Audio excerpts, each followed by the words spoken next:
My niggas, we getting stripped. Heard a lot of niggas that talk all in they feelings. Said that I won't ever be popping and I done did it. Feel like I'm Steph with the shot, I gotta hit it.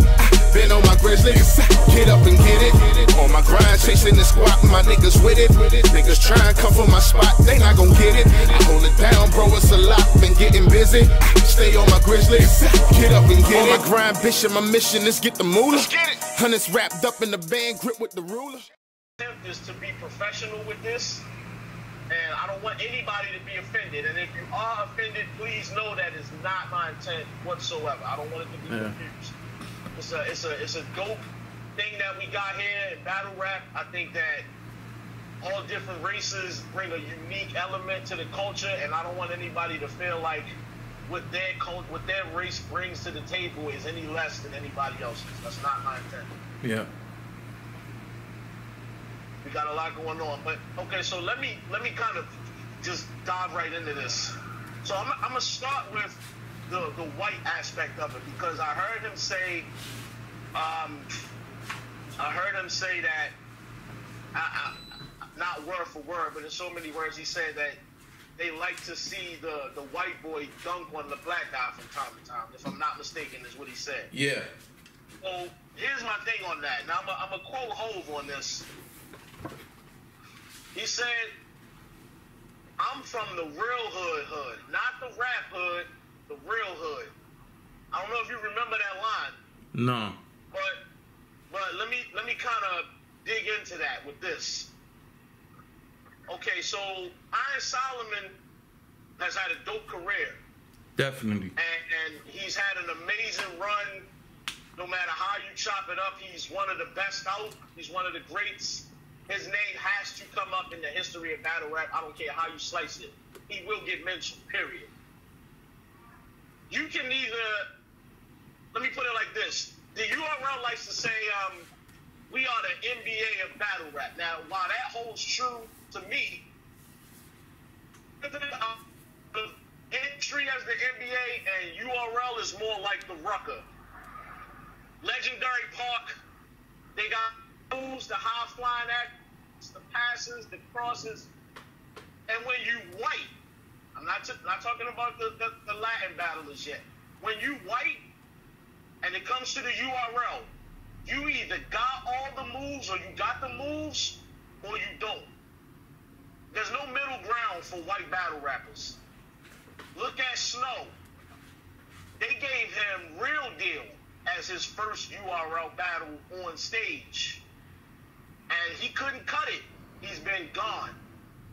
Well, he did, just to be fair, he did some of their PGs and UFFs and all of that. So he got a good look off of the situation, though. Yeah, he got the UFF thing, and that's what I'm saying. And then after that, when he hit the stage, they didn't give him what we like to call one of them niggas. You didn't get a name like that. Yeah. But all due respect, the Real Deal, that's who they gave him. There's definitely a cultural line, and I don't want to paint URL as something that they're not. I don't want it to seem like that. But there's definitely a line there. They could have gave him anybody. They chose to give him Real Deal. Yeah. You look at Big K's career. Big K had a shot at URL. They sat him down. He went out. Who did he battle? He battled Wolf. He battled Math. When you beat them niggas, you beat one of them niggas, you got the badges now. You get to come play. Come play. You got to drop 50 at the Rucker. You're not coming over here to drop 12 points. Nobody's putting up them highlights, bro. That's fair. You come over here, you got to really play. You feel what I'm saying? That's fair. So, here's my point. With Iron Solomon, as great as his career has been, he had a shot at Mook. Mook sat him down. Good battle or not, Mook sat him down. He took a break. He came back. Killing shit. Right? He battled a bunch of people. Now, B-Magic at one point was one of them niggas, but did that change Iron Solomon's career? No. He battled Rum Nitty, who the black culture considers one of them niggas. Who was his next plate? Who? Sue Surf. They offer him Sue Surf. You gotta drop 50 over here. It just is what it is.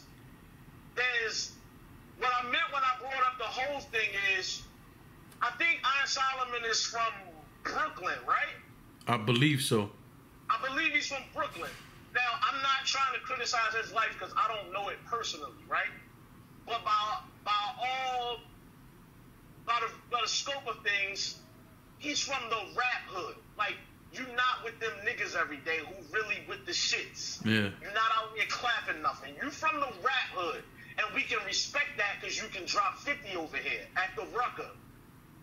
But you not from the hood.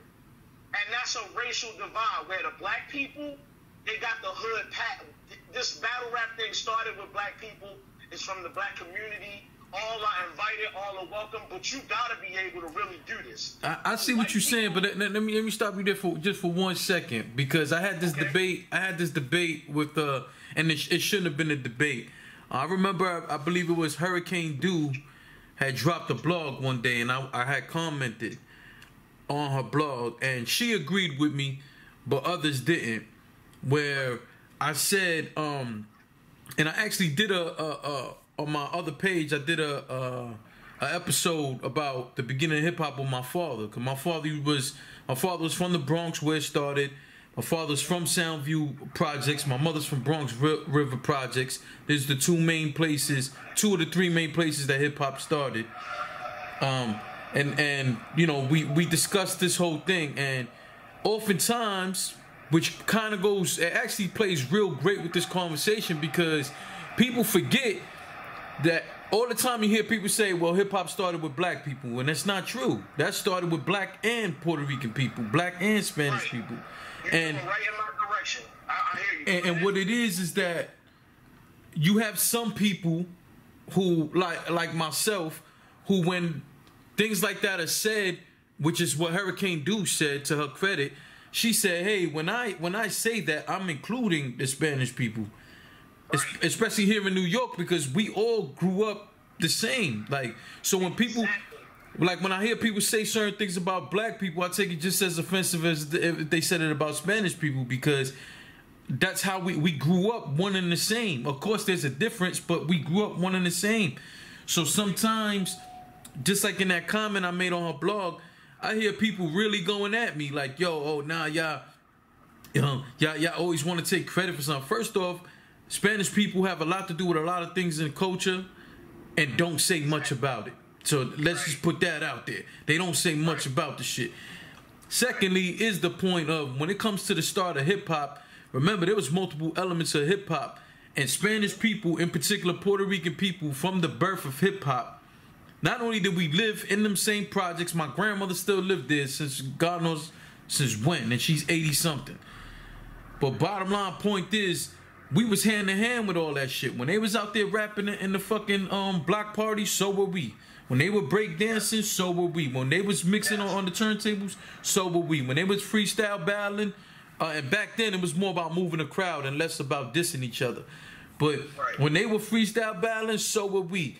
So I hope you didn't lose your train of thought, but I just want to point that out, because oftentimes I just want that to be pointed out, and it's crazy because now that I said that, now I kind of see more what Jesse was saying. You know what I mean? But go ahead. But you walking right down my road, which is where I was going with the hood part.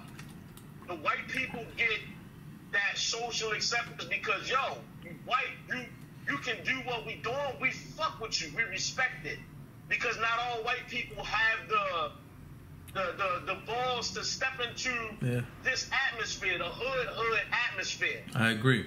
So when I said there's no middle ground for white people, I meant it. You can either do this or you can't. Let's go. It's different for Cortez and the Latin community, so let's dig into it. This is why. Y'all even got as far to the point where you got the hood badge for real, where y'all can use the word nigga and white people cannot. Y'all have that middle ground where you can just be okay, like you trying to rap or you trying to get this shit or learn how to do it, and you still socially accept it. Because you I don't want to say one of us, like there's division between us and white. I don't want it to sound like that. But I mean, like, you have it with the police brutality, with all the shit we go through, the projects, like you were just saying. You got in your house like I got mice in mine. I'm struggling for $1 and so are you.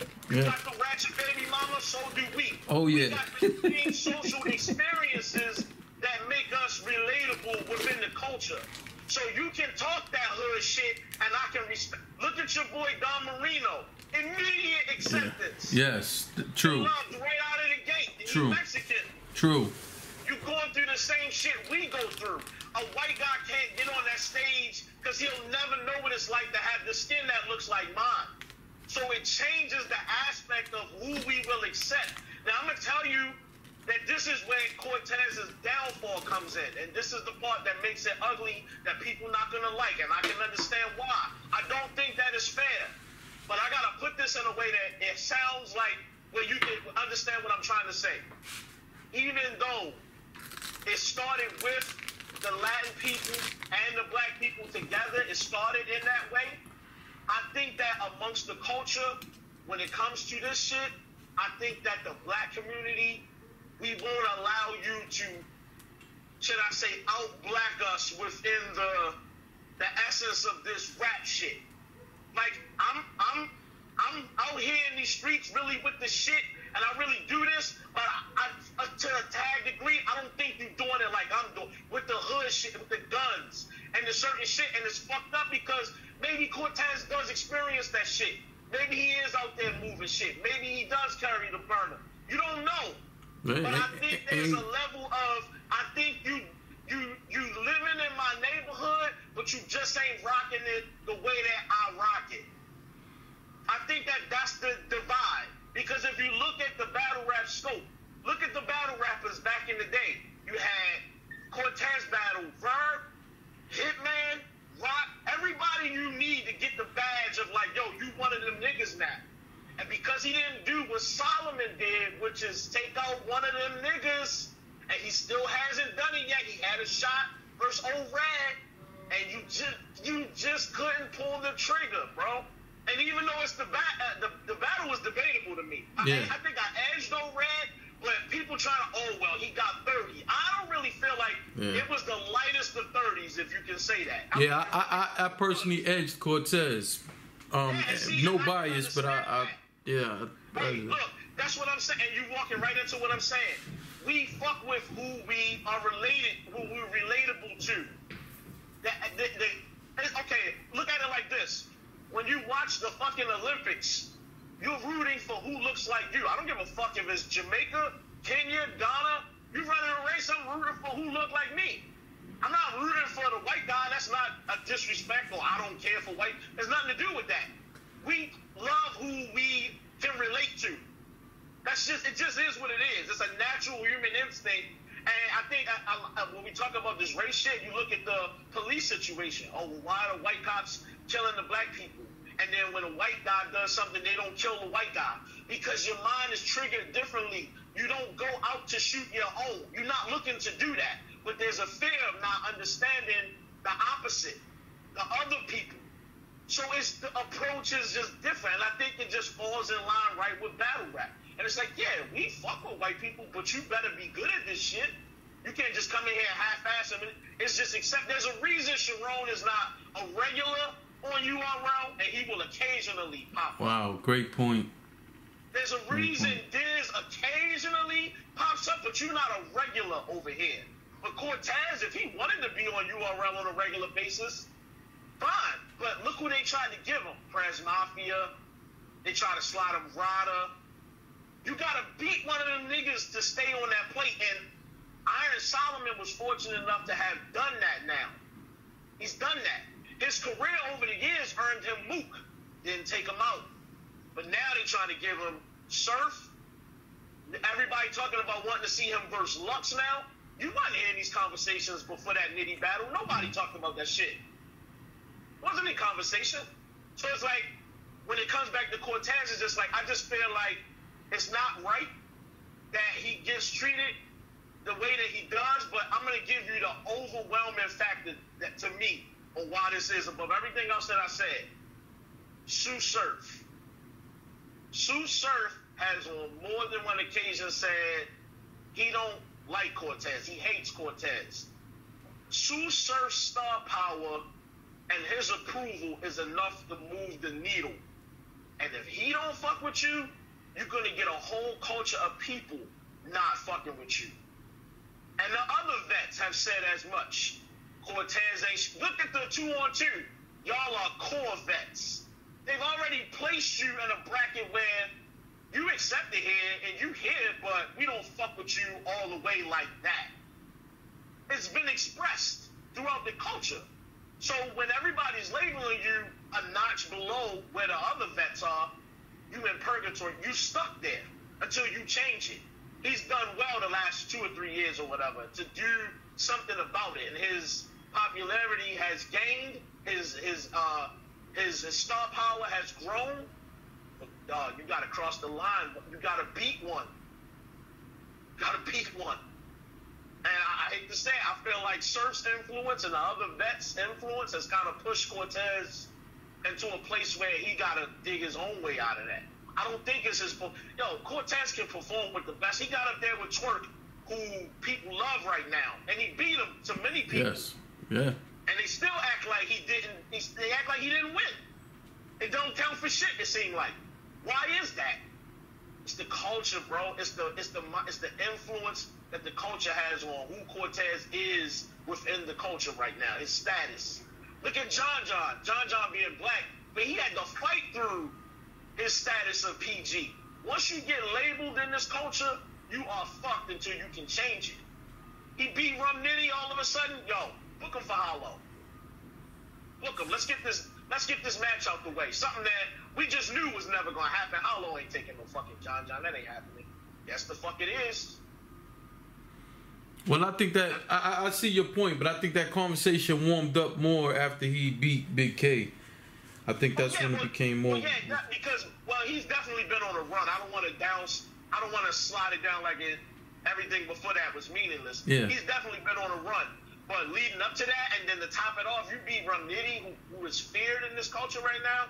Oh, you're definitely getting a plate after that. They're not sending you back down to battle Rada or some fucking body. No diss to Rada, but that's not your next plate after you beat Rum Nitty.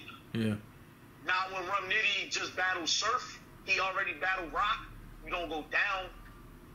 Mm-hmm. So, I feel about it, man. I really feel like there are lines that just got to get crossed at some point. And unfortunately for Cortez, it's up to him to cross that line, to give us a reason within the culture to be like, yo, Cortez one of them niggas now. He got all the badges, performance, aggression, bars, wordplay. I mean, Cortez can do every fucking thing. Mm-hmm. So there's no reason why he wouldn't beat. But what's the names he beat? The big names when you get them shots. Who did he beat? Yeah, I mean, the point is, for me, well, my point, let me rephrase that. My point is that he has beaten a lot of the greats. He just don't get the credit for it. Exactly. Like, listen, everybody talk about Verb killed him. Go watch that battle, even though it was horrible footage. He lost that battle. He did not get stomped out. I don't know where people saw that out. When people was just loving Hitman, like Hitman could do no wrong. You know what I'm saying? Cortez beat him. Cortez beat him, and I don't even know how anybody can even have that discussion. Everybody loves Disaster. That was a stomp out. Cortez went over there and stomped that man out. Everybody loves Big K. Stomped Big K out.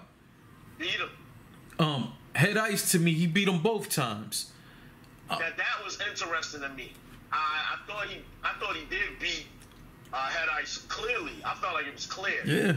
I didn't even see how you could consider he lost that battle, but I mean, yo, man, that's a. Yeah. I think the Head Ice thing is interesting. That's a whole nother story, dog. Yeah. Well, listen, I got my thoughts on that one too, but but I'll say this. My only disappointment with Cortez in that battle was that he took the bulk of his third round to promote something he's trying to do for the culture. And while I appreciate that, when it came to Cortez, and my reason, I always say I wish one of these days, I've tried to reach out to him a while back. I'm hoping one of these days to be able to interview Cortez, because I'm going to bring this up. I do think he won them first 2 rounds. I don't even think, to me, it shouldn't even been debated. The third round, like I said, he sacrificed most of it to promote something that he's trying to put together for battle rap. But my issue is, my man, you already know the way they view you. You know they don't judge your battles fairly, not ever. And I'm talking about without a chain being on the line, without a title being on the line. Right. Your regular battle. With the battles never came out, but Chess, he from what I was told from people who were there, they battled outside. He abused Chess, and I believe Chess choked again, but I ain't 100% sure. I don't fully remember it. But more of the story was, people was telling me, yo, Chess was doing bad, and people still walked off talking about Chess won.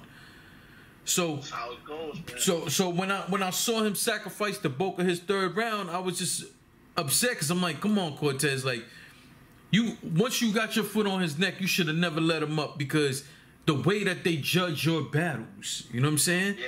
So that was a disappointment to me. But when you look into the history of things, man, he's beating a big part of big names, man. The question is just as you know, which goes back to the topic, like, is it something that has to do with race? Because other than that, it's just hard to see how the hell y'all.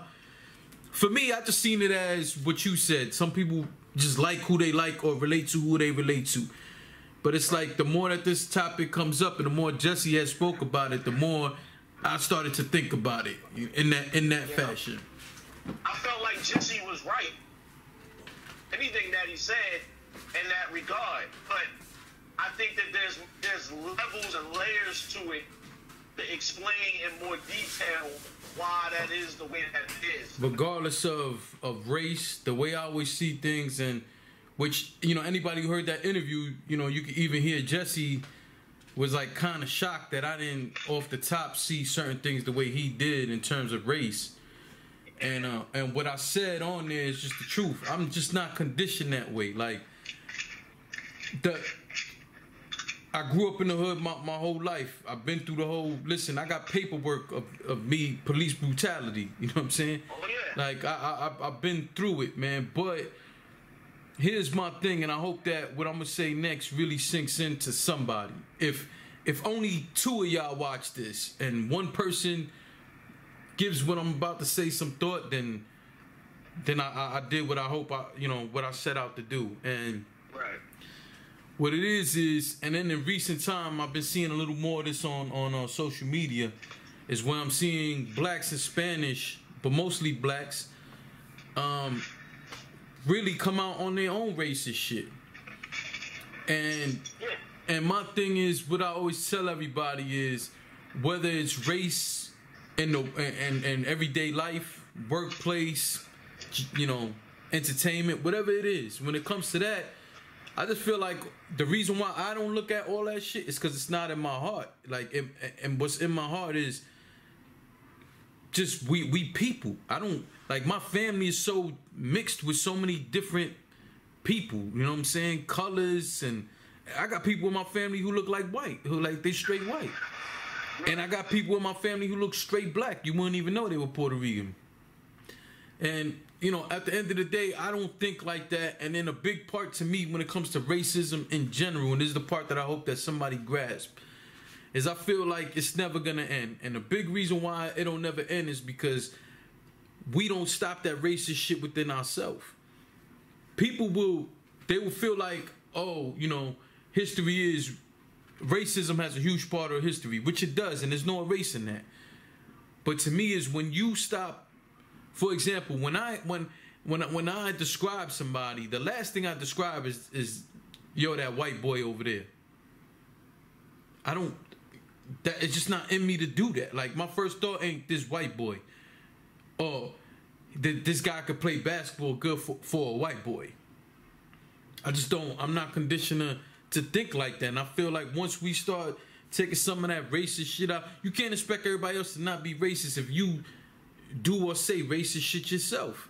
It's a big part of my thing where it's just like, regardless of what it is we do, man, like the only way for people to really, if you don't want nobody coming at you on some race shit, man, you got to get that shit out your own mind, out your own heart. Because it's just not, it's not for me. I can't say, this guy dances good.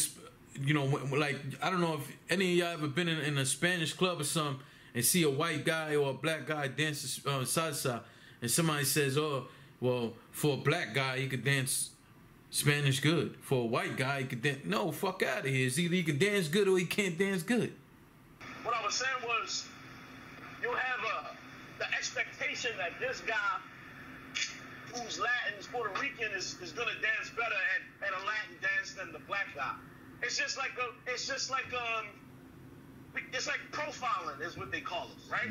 So it's like the same thing in battle rap. You get Surf across from Cortez. Now, you being who you are, you like, yo, I grew up amongst black people. I don't see no difference. But I don't think that the same goes on the other side of the fence for a lot of the black side of the battle rap community, unfortunately. I don't think it goes that way.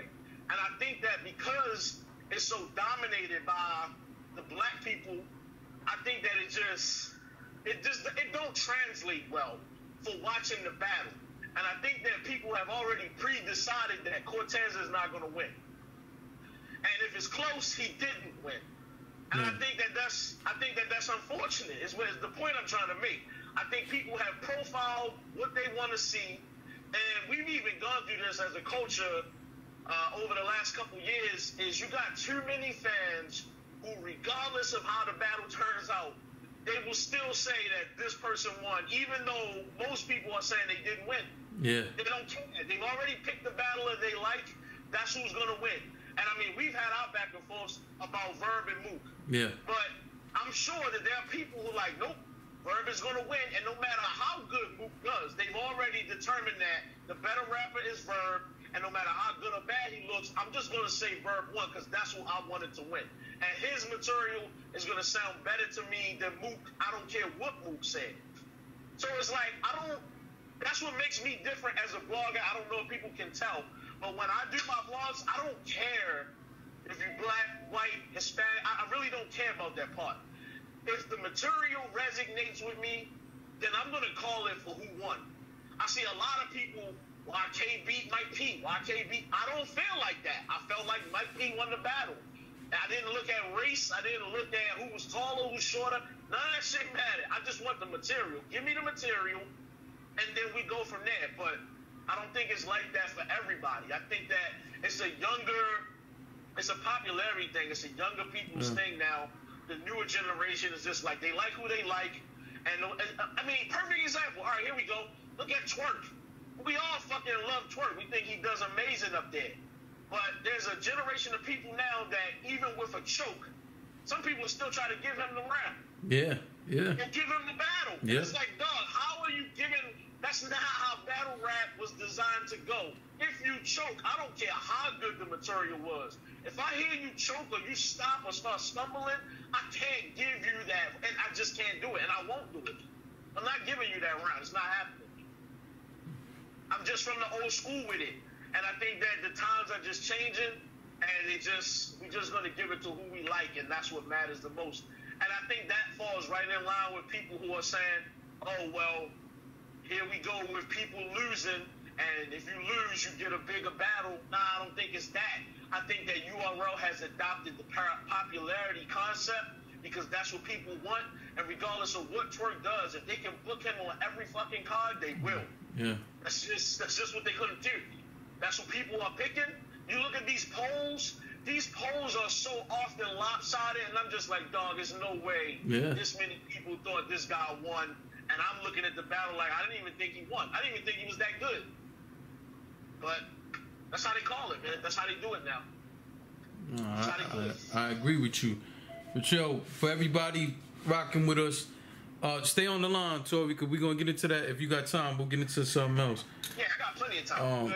Yeah, but for right now, everybody, man, get in the comments section.